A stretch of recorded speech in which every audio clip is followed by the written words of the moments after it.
السلام علیکم. د میلیټري کوډ د سزاګانو خلاف په ملک کې خو ډېر اوازونه چوتېده، خو اوس په عالمي سطح باندې هم د هغې اوازونه راچوت شو او د یورپي یونین نماینده ډېر سخت الفاظو کې وویل چې میلیټري کوډ سزاګانې زموږ سره چې کم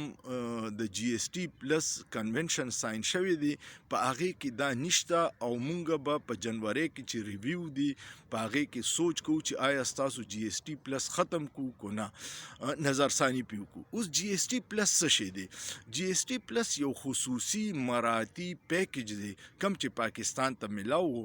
د پاکستان امپورټ چې دی کم چې موږ د بیرون ملکونو نه سامان الو تقریبا 60 ارب ډالر دی، 15 ارب ډالر موږ د بار نه سامان الو او هغې دپاره زموږ دپاره ډالرو چې ضرورت وي نو موږ د تقریبا د 30 ارب ډالر ایکسپورټ کوو، خپل سامانونه بار ملکونو ته لیږو او دا 30 ارب ډالر چې دی دا بیروني ملک کې چې کم پاکستانیان دیره دي او خپل ملک ته خپل خاندان ته پیسې را لیږي نو 30-32 ارب ډالر دغه پیسې دي.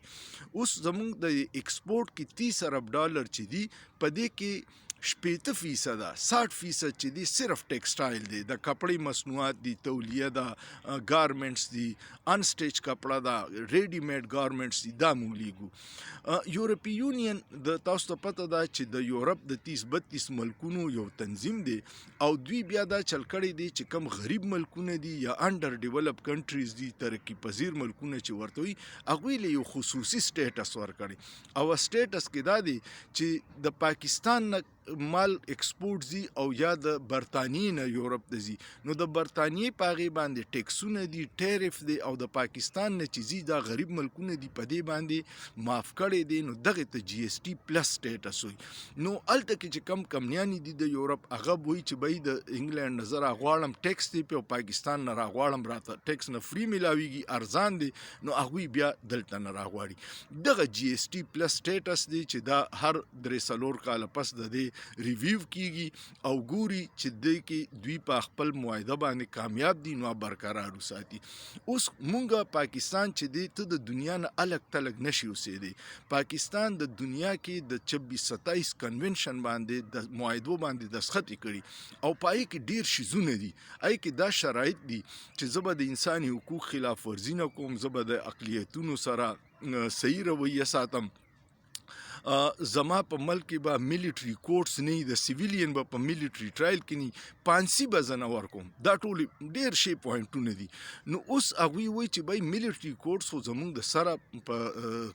دې معاهده کې نشته، تاسو سیویلین له په میلیټري کوډس ورکو نو دا به اوس مونږ نظرثاني کوو چې ستاسو دا سټیټس ختم کړو که نه. پاکستان کې ټیکسټایل آلریډي د بجلی د قیمتونو د لاسه او د ګیس د ډېر قیمتونو د لاسه پروډکشن کاست ډېر سیوا دی. نو که دغې کې زموږ نه جی اس ټي پلس سټیټس هم ختم شي نو بیا به موږ د بنګلادیش، د چاینا او د انډیا مقابله په ریټ کې نشو کولی نو زموږ په ایکسپورټ کې به ډېر کمی راشي او تقریبا 60 ارب ډالر به کمی راشي چې کله موږ نه جی اس ټي پلس سټیټس ختم شي.